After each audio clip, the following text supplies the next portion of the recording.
As cold, RSV, and flu cases rise, the availability of over-the-counter medicines to fight them is thin.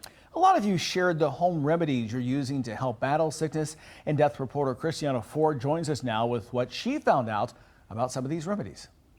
Yeah, the bad cold and flu season has just been topped off by more than usual cases of RSV, and the demand for children's fever and pain reliever products has increased by 65% from last year. We have seen shortages on shelves at pharmacies, and people are still telling us they can't find Tylenol or Motrin. So we called on Dr. Elizabeth Haas to help us figure out what home remedies work and which ones are all hype. To work. Pediatrician Dr. Elizabeth Haas says this time of year, the most popular question at her office is actually, my kid has a cold and what should I give them or what should I do? And contrary to popular belief, she says their answer is usually not come into the doctor's office. There are some remedies that parents can try at home.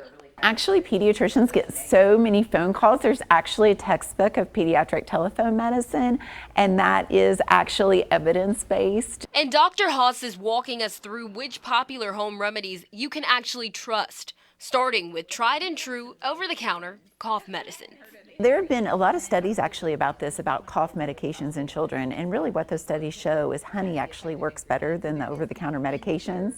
And as a bonus, it's actually a lot cheaper as well. Dr. Haas says honey has antimicrobial properties, and in adults and kids older than 1, it's harmless. I would not spend my money on this. I would put that in my kids' college fund and just buy honey. So what about onions? Several viral social media posts have gone around claiming onions, either soaked in water or placed in socks overnight, could help you get better. The idea is that the onions will absorb bacteria and viruses.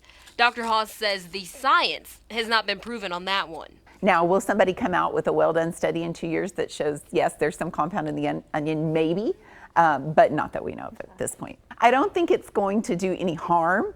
So it's one of those things, interventions where they're sort of harmless, like they may take your time, but it's not going to hurt anybody in any way. I'm like, it's fine to try, why not? When we asked LEX 18 viewers on Facebook, the most popular response was some form of herbal tea, even forecaster Ben Froney. I always thought, like hot tea, that's always good for the throat, all of that stuff. So anytime I get tea, I'm like, this will make me feel healthier. Dr. Haas says not every herb is safe for children, and you don't want to find out the hard way. We don't know the dosing for kids. Most of those are made really for adults. The same goes for supplements like vitamin C and elderberry. It's much more difficult and more expensive to get FDA to approve a drug than it is to approve a supplement. So with supplements, you don't have to prove purity. You don't have to prove that the dose that it says on the box is actually what's in the medication you're taking. Orange and salt? If anything, it's the vitamin C, which oranges are healthy. I'm not going to argue against giving your child an orange. She won't argue against vapor rub either.